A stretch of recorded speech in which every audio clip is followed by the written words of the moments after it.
जो international scenario है कि पाकिस्तान और चाइना और दूसरी तरफ अमेरिका, इंडिया और रशिया।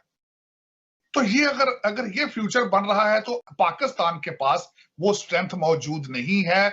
मैं ये बल्कि मेरे लिए बहुत तशवीशनाक था कि तालिबान ने जिस दिन अपनी प्रोफेशनल रिस्पॉन्सिबिलिटी शुरू की, उसकी पहली मुलाकात उन्होंने इंडियन एम्बेसडर दीपक मित्तल के साथ कतर में की। और उसमें एक और तशवीशनाक बात थी कि the meeting was requested bye Taliban.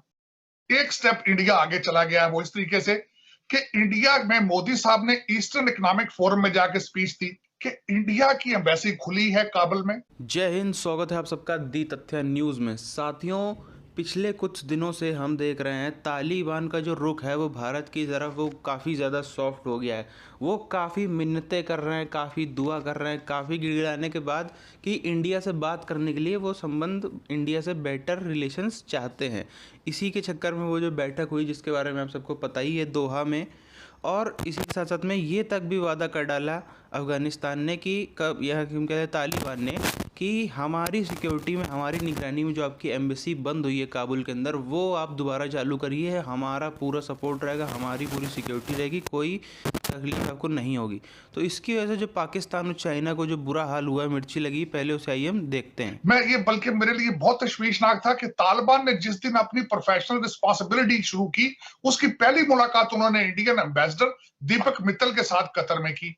और उसमें एक और तशवीशनाक बात थी कि the meeting was requested bye Taliban. अब एक और बात आप यहां पे अगला पॉइंट बताना चाहूंगा कि इंडिया की एम्बेसी खुली है काबुल में।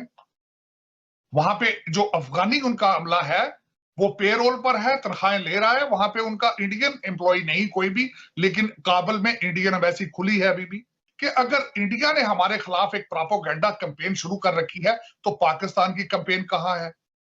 पाकिस्तान उसको काउंटर क्यों नहीं कर रहा? ये एक तशवीशनाक चीज है कि देखें, अमेरिका, इंडिया तो एक पेज पर हैं।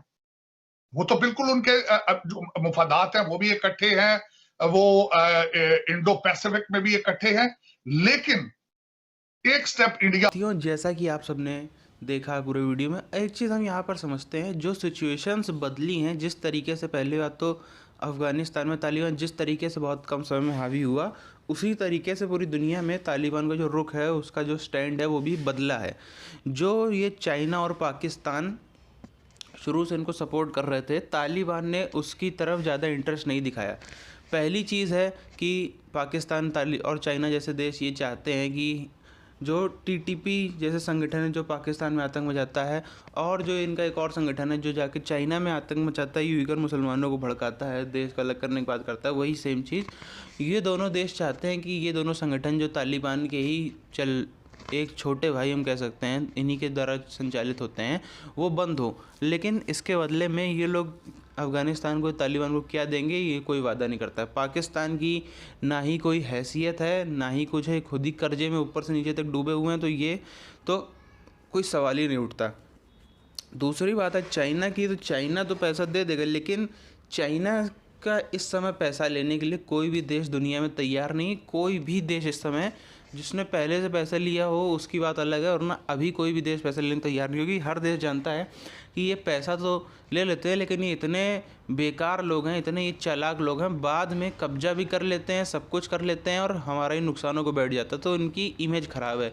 जो इन्होंने, दुनिया का कोई ऐसा देश नहीं होगा जिनको इन्होंने पैसा दिया हो और उसकी ज़मीन पर ना कब्जा किया हो, वहाँ पर अपना बेस ना बनाया हो, और उनसे ज़बरदस्ती जो है वहाँ पर कितनी ही प्रॉपर्टी मिल। जैसे हम श्रीलंका को देखें, श्रीलंका में इस समय पूरा एक तरीके से कब्जा चाइना का आपको दिखेगा। ब्रिजेस से लेकर, पोर्ट से लेकर, एयरपोर्ट से लेकर, सब कुछ जो है वो डोमिनेंस वहीं का है। कहने को अलग देश है, लेकिन पूरा जो है चाइना ने उड़ा लिया है उस देश को। वैसे कई और देश हैं जहाँ पे पूरा पूरा कब्जा है, जहाँ पर वहाँ की लोकल देश की सरकार की भी नहीं चलती, सिर्फ उस एरिया में जो बेस है वहाँ पे चाइना की ही चलती है।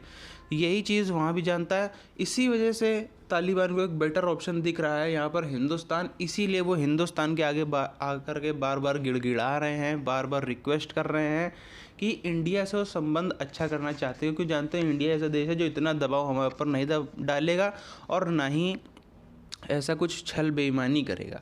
तो आपकी इस पर क्या राय है वो आप नीचे कमेंट करके बताएं। मिलते हैं आपसे अगले वीडियो में, तब तक के लिए जय हिंद।